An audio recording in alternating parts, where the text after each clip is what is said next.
Hello friends, स्वागत है आपका एक बार फिर से हमारे चैनल एग्ज़ाम लवर्स पर।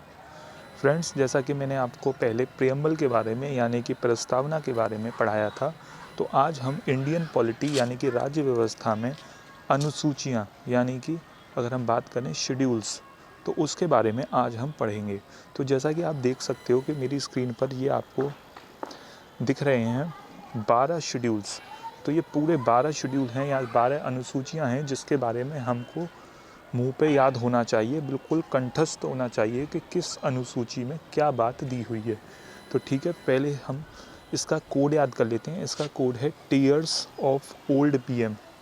टीयर्स का मतलब होता है आंसू, यानी कि ओल्ड पीएम के आंसू, एक तरह से आपका ये कोड है। तो पहले हम बात कर लेते हैं शेड्यूल 1 की।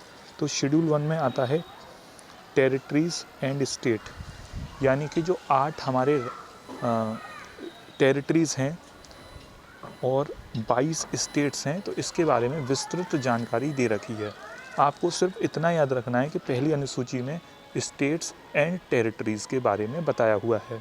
वहीं बात की जाए दूसरे की, तो इसमें एमोलूमेंट्स दे रखे हैं। एमोलूमेंट्स का मतलब होता है भत्ते, यानी कि जो संवैधानिक पद पर हैं उनको भत्ते दिए जाने हैं। इसमें मैं आपको बताना चाहूँगा कि इसमें कौन कौन शामिल है।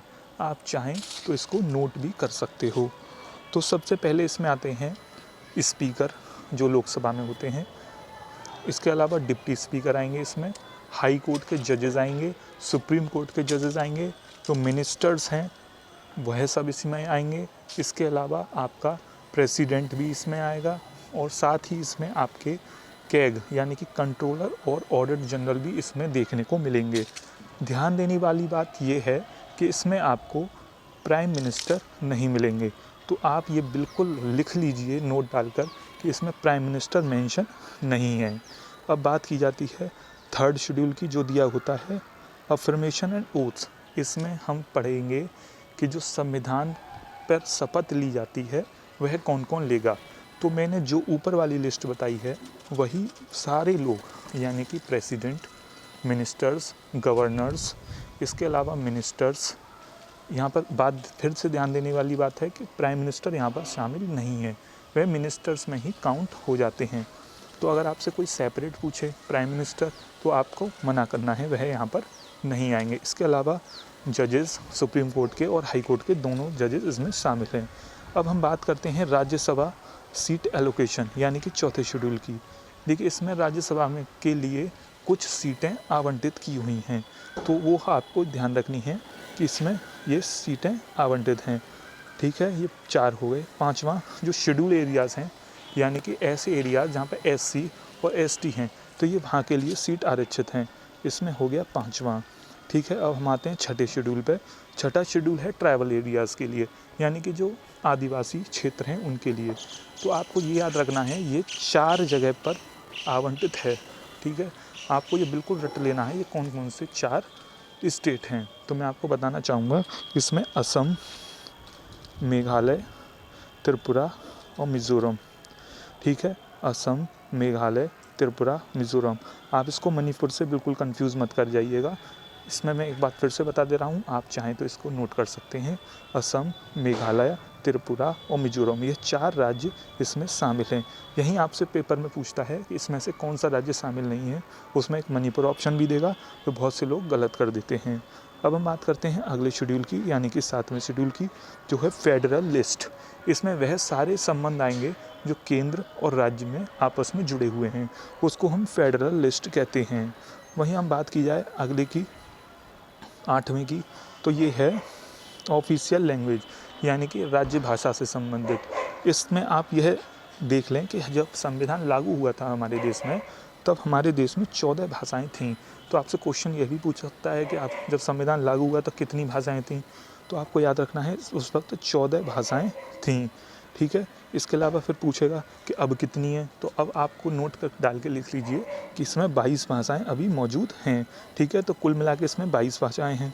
वहीं बात की जाए लैंड रिफॉर्म्स अगले वाले की, यानी कि 9वें की, तो 9वें का मतलब है लैंड रिफॉर्म्स, यानी कि जो भूमि से रिलेटेड जो रिफॉर्म्स हुए हैं उससे संबंधित ये शेड्यूल या अनुसूची है।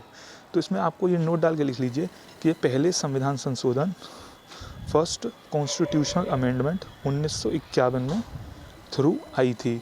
इसमें मैं आपको बताना चाहूँगा कि लैंड रिफॉर्म से मतलब ये था कि उस समय जब लैंड जो था वो एक कॉन्स्टिट्यूशनल राइट था, यानी कि हमारा संवैधानिक अधिकार था, फंडामेंटल राइट था।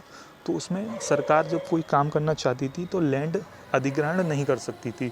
तो इसलिए इसको क्या किया, यहाँ पर लैंड रिफॉर्म का शेड्यूल आया। इसकी वजह से सरकार ने यह प्रयास किया कि वह आपसे लैंड छीन सके या मुआवजा देकर आपसे लैंड ले सके, ये उचित होगा कहना, और उसके बाद उसको फर्स्ट शेड्यूल में डाल दे। और इसके अलावा इस पर सरकार जो करना चाहती है उस लैंड के साथ डेवलपमेंट के क्षेत्र में वह कर सके। हालांकि मैं आपको हिस्ट्री और बताना चाहूँगा कि लैंड रिफॉर्म्स में जब यह काम हुआ तो बहुत से केसेस कोर्ट में गए। तो कोर्ट ने इसमें क्या किया कि इसके लिए जुडिशियल रिव्यू ओपन कर दिया। जुडिशियल रिव्यू का यहाँ संबंध इस चीज़ से है कि आप कोर्ट को इस मैटर को ले जा सकते हैं कि हमारी ज़मीन छीनी गई है, हम अपनी ज़मीन देना नहीं चाहते हैं, लेकिन इसके लिए दरवाजे खोल दिए थे। ठीक है, और अच्छे से हम आगे बढ़ेंगे तो फिर हम और अच्छे से डिस्कस करेंगे। अब हम बात करते हैं 10वें की, ये बहुत ही ज़्यादा इम्पॉर्टेंट है। इसका है anti defection law. Anti defection का मतलब है दल विरोध कानून, दल बदल विरोध कानून, दल बदल का कानून। इसमें होता ये है, एक मिनट रुकिएगा।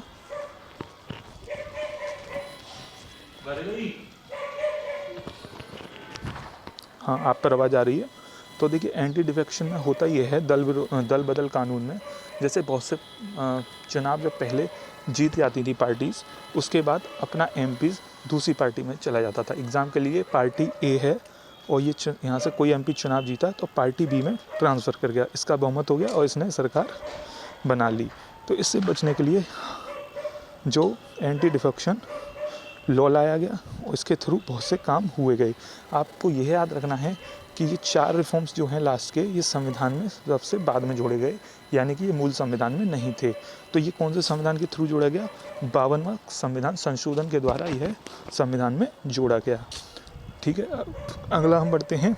अगला है 11वां पंचायत। यह भी हमारे संविधान में नहीं था, इसे 73वें संविधान संशोधन द्वारा सन 1992 में जोड़ा गया। इसमें पंचायत में आप डाल सकते हैं कि इसमें 29 विषय हैं। आपसे पूछ सकता है कि इसमें कितने विषय सम्मिलित हैं, तो इसमें आपको याद रखना है कि इसमें कुल मिलाकर 29 विषय हैं। और इसमें पंचायत आपने देखा होगा जिसे हम थर्ड टायर सिस्टम भी कहते हैं। इसमें क्या होता है कि आपको जो लोकल मुखिया हैं या फिर आपको सरपंच देखने को मिलेंगे गांव में, तो वो इसके थ्रू ही आए थे। आपको यहाँ पर एक बात और याद रखने की ज़रूरत है कि आपसे पूछे कि सबसे पहले कहाँ लागू हुआ था, तो आपको याद रखना है कि नागौर राजस्थान में सबसे पहले लागू हुआ था। फ्रेंड्स, जो मैंने आपको बातें बताई हैं, इसके अलावा एक्स्ट्रा नोट्स बताए हैं, आप उसको कॉपीज़ पर ज़रूर लिख लीजिए। इसके अलावा आपको जो बातें बताई जा रही हैं इस चैनल पे, वो आपके लिए आने वाले एग्ज़ाम में काफ़ी हेल्पफुल होने वाली हैं। इसके अलावा हम बात करते हैं लास्ट में म्यूनसिपैलिटीज़। म्यूनसिपैलिटीज़ का मतलब है जो आपको नगर निगम या नगर निकाय दिखती हैं आपको शहरी इलाकों में, अर्बन एरियाज़ में, तो वह इसमें सम्मिलित होती हैं। इसमें बताना चाहूँगा कि इसमें कुल विषय 18 हैं। इसमें पंचायत में विषय थे 29 और म्यूनसिपैलिटीज़ में विषय हैं टोटल 18। यानी कि आपको यह बात ज़रूर याद रखनी है कि इसमें 18 विषय हैं और इसमें पंचायत में 29 विषय हैं। म्यूनसिपैलिटीज़ में अगर हम बात की जाए तो 74वें संविधान संशोधन सन 1992 में संविधान में जोड़ा गया। अच्छा, एक प्रश्न और पूछा जाता है कि इस समय प्रधानमंत्री कौन थे जब यह जोड़ा गया, तो आपको याद रखना है नरसिम्हा राव, PV नरसिम्हा राव इस वक्त हमारे देश के प्रधानमंत्री थे। हालांकि यह राजीव गांधी ने इंट्रोड्यूस किया था उस समय, लेकिन बहुमत के कारण ये संविधान संशोधन पास नहीं हो पाया था। उसकी वजह से हाउस में, यानी कि अब बात किया जाए पार्लियामेंट्री हाउस में, ये अटक गया था और उसके बाद फिर ये धीरे धीरे करके ये लागू किए गए PV नरसिम्हा राव के प्रधानमंत्री रहते हुए। ठीक है, आपको मैंने पूरी जानकारी दे दी है 12 शेड्यूल्स के बारे में। अगर फिर भी आपके मन में किसी भी तरह का कोई डाउट हो तो आप कमेंट सेक्शन में हमें बता सकते हैं। आप जुड़े रहिए चैनल के साथ। अगर आपको यह वीडियो बहुत अच्छी लगी हो या बिल्कुल भी अच्छी ना लगी हो, आप इस वीडियो को शेयर ज़रूर करें, साथ ही कमेंट करके हमारा हौसला अफजाई ज़रूर करें। हम मिलते हैं आपसे अगले वीडियो में, तब तक के लिए थैंक यू।